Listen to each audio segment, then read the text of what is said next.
दोस्तों, दुनिया में जो भी कुछ होता है भगवत गीता में, उसके लिए सब कुछ मैं ही करूंगा और मैं ही कारण है। लेकिन जैसा ही कुछ लोगों ने यह सुना, भगवान श्री कृष्ण महाभारत युद्ध को रोक सकते थे और खेल को क्यों नहीं रुका। कृष्ण जी से हमेशा सवाल किया है कि क्या युधिष्ठिर को बैठक में शामिल होने से क्यों नहीं रुका गया था। अगर आपको लगता है कि आपके पास इन सवालों का जवाब नहीं है तो इस वीडियो को देखें। इस वीडियो के अंत में हमें एक मौल्य आधारित जीवन का सबक मिलना निश्चित है। और आप सबको unknown common man YouTube channel के लिए फिर से स्वागत है। दोस्तों, आप लोग अभी तक हमारे चैनल पर सब्सक्राइब नहीं किया तो प्लीज सब्सक्राइब कीजिए, लाइक और दोस्तों से शेयर कीजिए, बेल आइकन को भी दबाने का ना भूलिए। चलिए शुरू करते हैं।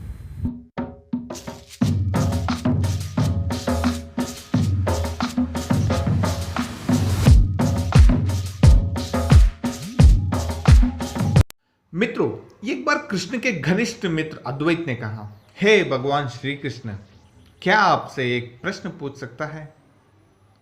मुस्कुराते हुए श्री कृष्ण कहा, तुम तो मेरा मित्र है। बात शुरू करते हुए अद्वैत ने, आपको पांडवों का आपद बांधव कहा जाता है, आप भी पांडवों का करीब दोस्त भी है, लेकिन आप एक महान विद्वांस भी है, लेकिन आप युधिष्ठिर को सभा में जाने से रोक सकते थे या दिन में खेल को जिता सकते थे और पांडवों को एक महाभारत होने से रोक सकते थे। इसलिए आप पैसे, राज्य और खुद को खोने के बाद उन्हें रोक सकते थे। फिर जब उन्होंने अपने भाइयों को दांव पर लगाना शुरू किया तो आप सभा में पहुंच सकते थे। आपने भी ऐसे क्यों नहीं किया। फिर भी जब दुर्योधन ने पांडवों को हमेशा भाग्यशाली बताया, उन्हें द्रौपदी छोड़ने के लिए प्रेरित किया और उन्हें जो भी कुछ खोया था उससे वापस करने के लिए प्रेरित किया, कम से कम आप हस्तक्षेप कर सकते थे। अपनी दैवी शक्ति से आप धर्मराज के लिए फांसे को सुविधाजनक बना सकते थे।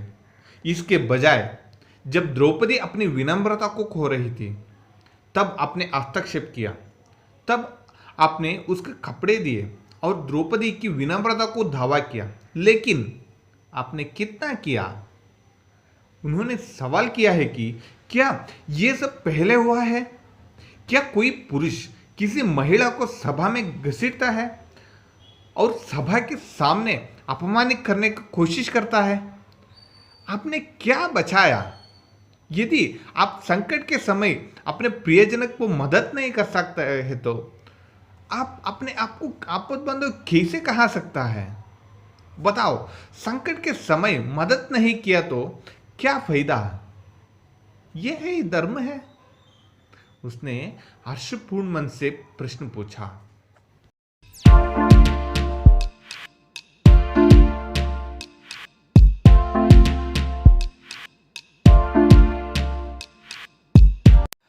दोस्तों, भगवान श्री कृष्ण ने मुस्कुराते हुए कहा, प्रिय उद्धव, सृष्टि का नियम बुद्धिमानों का ही जीत है। उस समय दुर्योधन के पास विवेक था, धर्मराज के पास नहीं, इसलिए धर्मराज की हार हुई। दुर्योधन ने अपने विवेक से निर्णय लिया, इसलिए उसने फांसा खेल खेलने के लिए अपने ससुर शकुनी को इस्तेमाल किया। यद्यपि युधिष्ठिर शकुनी के बारे में अच्छे तरह से जानते थे, उन्होंने इसे स्वीकार कर लिया। इसी तरह धर्मराज भी ऐसा सोच सकते थे कि और कहा सकते थे कि श्री कृष्ण मेरे लिए खेलेंगे। सोचो, अगर शकुनी और मैं खेलो तो कौन जीतेगा।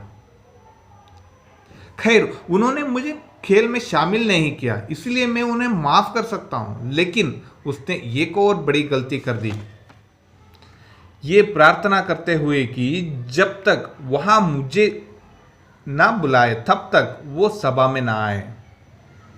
अपनी बदकिस्मती के कारण वो मुझसे चुप चुप कर खेल खेलना चाहते थे। मुझे नहीं पता था कि वहां फांसे का माध्यम से जुआ खेल रहा था।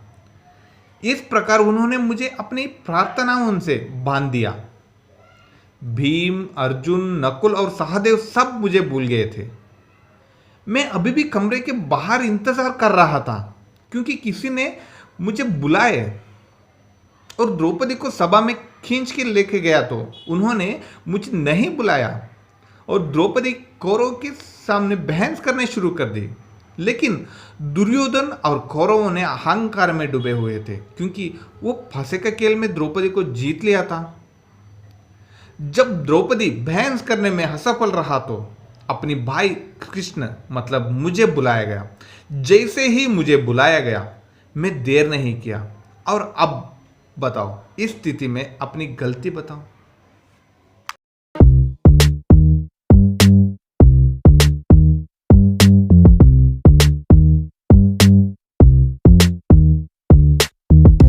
दोस्तों, ये सुनकर उद्धव ने कहा, आपके वाक्य तो निश्चित रूप से प्रभावी है, लेकिन मैं पूरी तरह संतुष्ट नहीं हूं। क्या मैं एक और सवाल पूछ सकता है? उद्धव ने कृष्ण जी की अनुमति से पूछा। क्या इसका मतलब यह है कि आप केवल तभी आता है जब आपको बुलाता है? मुसीबत से गिरे हुए अपने भक्त की मदद के लिए क्या आप अपने आप नहीं आते हैं? मुस्कुराते हुए कृष्ण ने कहा, उद्धव, इस संसार में प्रत्येक व्यक्ति का जीवन उसके अपने परिणामों से संचालित होता है। मैं इससे नहीं चलाता या मैं इससे हस्तक्षेप नहीं करता। मैं केवल एक गवाह हूं। मैं हमेशा आपके करीब रहूंगा और देखता रहूंगा कि क्या होता है। उद्धव ने इस उत्तर को सुनकर, क्या इसका मतलब ये है कि आप हमारे पास रहते हैं और हमारे सभी बुरे कामों को देखते रहते हैं, तो हम पाप करके उसके परिणाम को भुगतना है क्या? कृष्ण जी ने कहा, जब आप महसूस करता है मैं गवाही के रूप में हर पल आपके साथ हूं, तो आप कुछ भी गलत या बुरा कर सकता है? आप निश्चित रूप से कुछ भी बुरा नहीं कर सकते। जब आप कोई बुरा काम करने का शुरू करता है, जो मैं देखा है उसने भूलकर और ये सोचकर कि आप इससे मुझसे छुप कर कुछ भी कर सकता है, तभी आप मुश्किल में पड़ जाता है। धर्मराज की अज्ञानता ये धारण करता है कि मैं अपनी जानकारी के बिना फांसा खेल सकता हूँ। अगर वो समझ जाते कि मैं हर व्यक्ति का साक्षी के तौर पर मौजूद हूँ, तो खेल का स्वरूप ही बदल जाता था। दोस्तों, जब उद्धव ने ये उत्तर सुना तो प्रभु के पास इतनी गहरी दृष्टि थी, और कितना बड़ा सच है। प्रार्थना और पूजा के जरिए आपकी मदद के लिए भगवान को पुकारना सिर्फ हमारी भावना है, लेकिन जैसा ही हम ये मानने लगता है कि ईश्वर के बिना कोई पत्ता नहीं हिल सकता, हम साक्षी के रूप में आपकी उपस्थिति को महसूस करने लगता है। मैं समझ जाता हूं कि अराजकता तब होती है जब हम इसको भूल जाते हैं और सांसारिक जीवन में उतर जाते हैं। दोस्तों, नीचे कमेंट सेक्शन में बताइए कि इस वीडियो से आपने क्या सीखा, और अभी तक हमारे चैनल पर सब्सक्राइब नहीं किया तो प्लीज़ सब्सक्राइब कीजिए, लाइक और दोस्तों से शेयर कीजिए, बेल आइकन को भी दबाने का ना भूलिए। मैं और एक इंटरेस्टिंग वीडियो के साथ नेक्स्ट वीडियो में मिलूंगा। जब तक miss me and bless me. जय हिंद, वंदे मातरम।